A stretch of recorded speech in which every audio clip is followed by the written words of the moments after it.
नमस्कार। आज आम एक एमिति कहानी भितर को जीवा जहाँ आमको नहीं जीव मयूरभंजर गोटे अभिशप्त जगार रहस्य भितर को।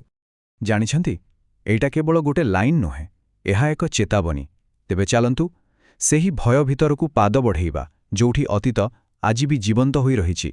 तेबे आम कहानी आरंभ हेउछि मयूरभंजर घंच जंगल भितर थिबा गोटे पुराणा परित्यक्त काठगोलारू। एमिति गोटे जगह जहार इतिहास रक्तरे लेखा होईछि।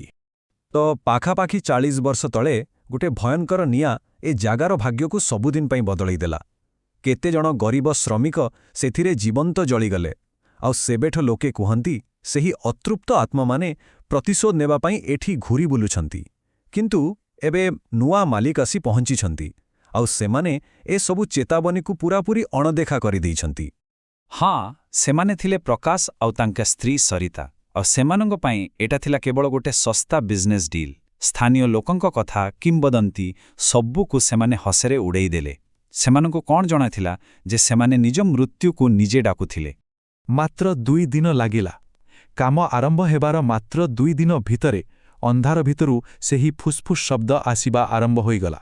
एमिते एक शब्द जहा सेमानंक शांति को सबुदिन पई छड़ेई नेबाकू आसीथिला। प्रति मध्यराति से बंद पड़िथिबा काठगला भितरु करत चलिबार शब्द, विराट बड़ बड़ काठगंडी निजकु निजे गड़ीबार आवाज आउ जंगलर जीवजंतुंकर भयभीत चित्कार पूरा वातावरण रे गोटे अजना आतंक खेली जाउथिला। मध्यराति एमिति एक समय जेतेबेଳ सबुकिछि शांत पड़ी जाए, किंतु सेही काठगोलारे सेठु ही आरंभ हुए अशरीरी कार्यकलाप। आउ गोटे रातिरे सेही नीरवता को चिरी देई गोटे तीक्ष्ण शब्द सुभिला। कट कट कट लागुथिला जेमिति किए लंबा लंबा नखरे काठ को रामपुड़ुछि। सरितार निद हठात भांगीगला।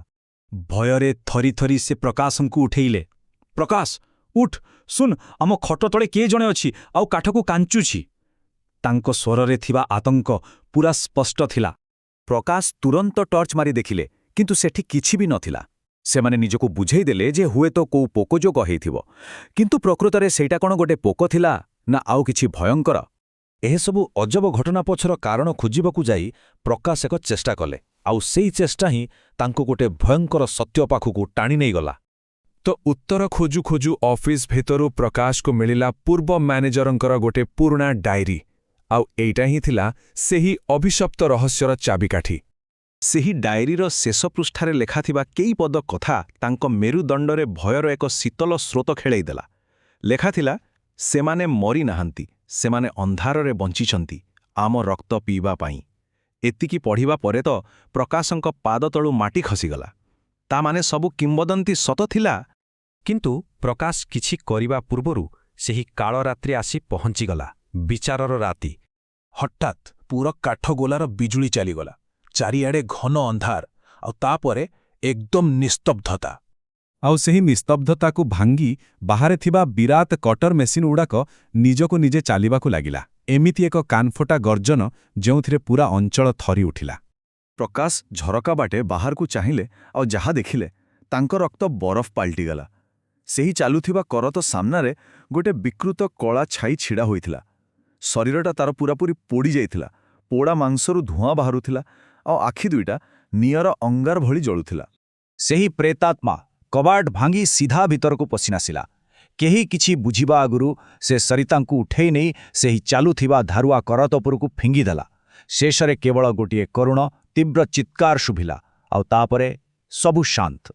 निज आखि सामनारे एते बड़ भयंकर दृश्य देखि प्रकाश सेठी हुदघातरे प्राण हराइले। आउ सेही राति पुणी थरे निस्तब्ध होईगला।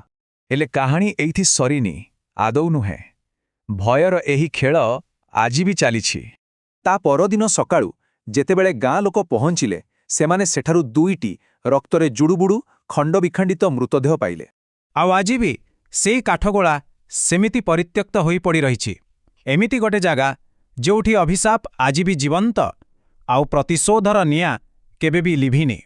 तेबे एसबुरु गोटिए कथा तो स्पष्ट होई जाए, जेतेबेळे चेतावनी को अणदेखा करा जाए सेतेबेळे तार केउ मूल्य देबाकू पड़े।